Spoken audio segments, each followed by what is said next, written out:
Sheriff Rosie, Rivera, Salt Lake County, Rivera. What can you tell us about the latest developments with this potential job? Well, the update from yesterday on the drowning is we were able to recover the victim about 9:45 last night. And we really were able to do that with the help of many other departments. So we did have our search and rescue out. We also had Wasatch County Search and Rescue and State Park Patrol.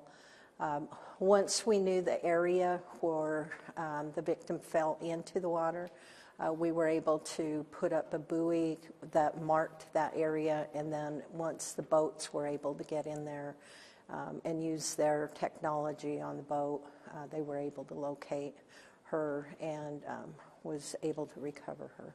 So. Can you give us some background context, the time the calls came in, what was leading up to this? Yes. So yesterday around 2:30 in the afternoon, we did receive a call that there were some witnesses that saw someone on a kayak.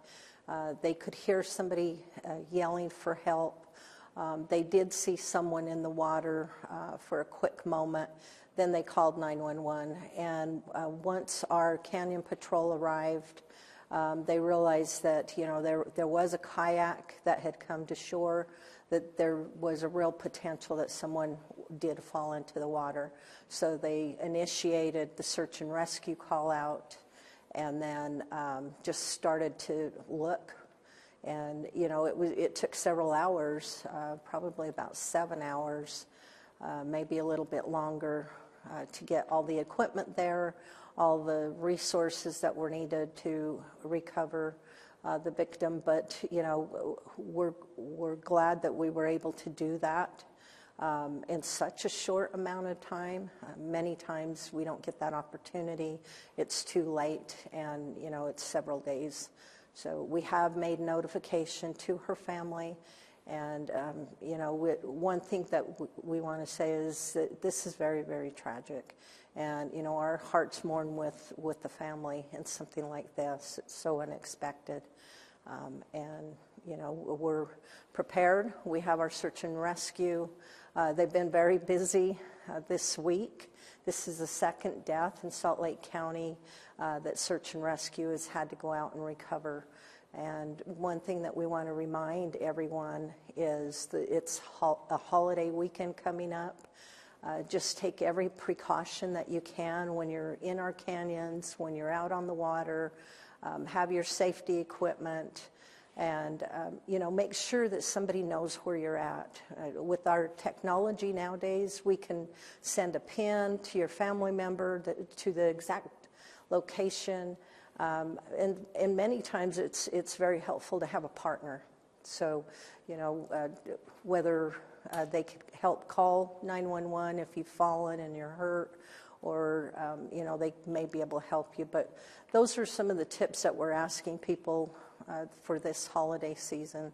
And also to always have flotation devices on, a life jacket. Have things ready if you are out on a kayak, on a boat, even just tubing. You have to take all the precautions. Did the victim have on any kind of flotation device? I can't comment on that right now, but what I can say is we were able to locate the kayak with some personal property in the kayak yesterday afternoon, and so we were able to figure out who the victim possibly was, and then we were able to confirm it later in the evening once we made contact with her family. Was she by herself? She was alone yesterday, and we were able to contact her family, but I don't have very many details as to why she was out there by herself. Any idea what caused her to fall into? We don't have any idea what caused it. We do know that witnesses heard someone, asking for help, but they didn't actually see what occurred. So. And do you know anything about her background? Could she swim, or is it a case where the higher elevation waters are so cold that you're just going to go into shock? Yeah, we really don't know much about the victim at this time. What I can tell you is the waters were pretty calm yesterday. The wind continued to shift, but the water on the lake was much calmer than a river. So, you know, unfortunately, nobody was able to get to the victim before she drowned. Since you've notified her family, are you able to share her name, background, anything? The only thing I can share is her name is Haley Mason, 29 years old. We really don't have any other, you know, information that we can share right now. If the family wants to share any more, you know, they can do that. But I just wanted to share that she was recovered yesterday by search and rescue, and the State Park Patrol did assist on that, and Wasatch County Search and Rescue as well. And you know, we're really grateful to those teams because they do volunteer, and they're out saving lives every day. I mean, just this week alone, it's, you know, a good example of what these individuals do for us every day. You said she was alone. You mean she was alone on the water or alone at the reservoir? Alone at the reservoir, yes. And do you want to spell Haley Mason? Is that in the press release? Yes, it's all listed in the press release. So. Is she local? Yes, she's from Salt Lake County, so, from Salt Lake City.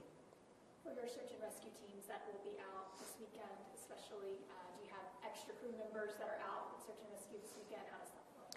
Well, really with search and rescue, the way it works is when there's a call out, they all come out because they all are volunteers and they have jobs and, you know, families, but they all just come out when they get that page.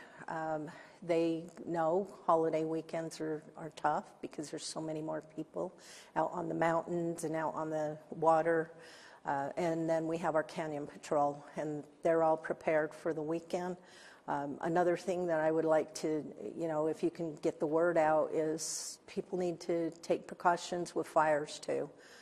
We want everybody to be safe out there, follow the rules when it comes to fireworks, and you know, I want to be able to say at the end of the weekend that we were fine with no fires, but, you know, many times our firefighters are out there for these holidays working hard as well, and, you know, we rely on them to keep us all safe. So just a plug for the fire guys as well.